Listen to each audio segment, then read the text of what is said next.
జగన్మోహన్ రెడ్డి గారు అప్పుడు 2014 నుంచి 19 వరకు ప్రతిపక్ష నేతగా ఉండేటప్పుడు అమరావతి రాజధాని నేను ఒప్పుకుంటున్నానని చెప్పి ఒప్పుకున్నారు.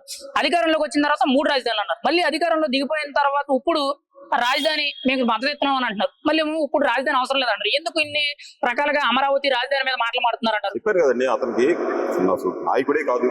నాయకుడు అంటే ఏంటి? ప్రజాక్షేమం కోరేవాడు, ప్రజల్ని కాపాడేవాడు నాయకుడు.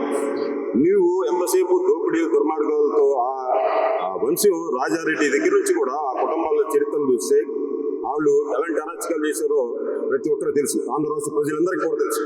వాళ్ళు సొంత బాబాయిని హత్య చేయించి నువ్వు అధికారంలోకి వచ్చావు. అధికారంలోకి వచ్చినాక నీవు ఆ హత్య చేసింది ఎవరు అనేది నీవే కనుక నిస్వార్థంగా నీ బాబాయిని హత్య చేసిన వాళ్ళని కాపాడుకోవాలనుకున్న వ్యక్తి అయితే ఈ పాటికి ఆ ముద్దాలు ఎవరో తెలిసేది. ఎందుకంటే తెలియలేదు. ఎందుకు అంటే చేయించింది మీరే కాబట్టి.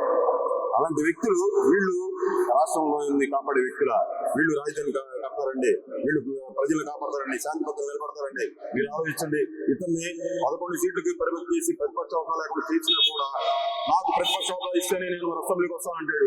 అసలు ఏ రకంగా ప్రతిపక్ష హోదా లేకుండా చేస్తాను చంద్రబాబు నాయుడు గారిని అసెంబ్లీలో పౌనమని అవమానంగా హేళంగా మాట్లాడి కూతురు తిట్టి అలా చేస్తే ఇది గౌరవ సభ కాదు. గౌరవ సభ మార్చినాకే నేను అసెంబ్లీకి అడుగు పెడతానని నారా చంద్రబాబు నాయుడు గారు ఆ రోజున ప్రతిజ్ఞ చేసి అదే రోజు నుంచి బయటకు వచ్చి ప్రజల్లో తిరిగి ప్రజలు ఆయనకి మద్దతు పలికిన విధానాన్ని చూస్తే మనందరం కూడా ఆయన చేసిన త్యాగాలకి రాష్ట్రంలో అభివృద్ధిలో నడిపించాలంటేనే చంద్రబాబు నాయుడు గారే ప్రజలను కాపాడాలన్నా, ఆడవాడి ప్రాణాలను కాపాడాలని కూడా ఆయన అయితేనే మనం కాపాడగలదని ఉద్దేశంతో ఇవాళ మళ్ళీ ఆయన అధికారం తీసుకోవడం జరిగింది.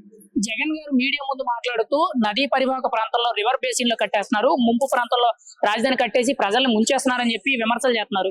మీరేమంటారు దాని గురించి?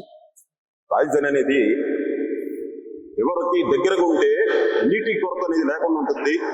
ప్రజలకి ఏది కావాలన్నా కూడా సౌలభ్యంగా పచ్చదనం కానీ ఆహ్లాదం కానీ నీటికి అందుబాటులో ఉండాలని చెప్పేసి ఎక్కడ చూసినా ఏ రాష్ట్ర రాజధాని చూసినా దేశ రాజధాని చూసినా కూడా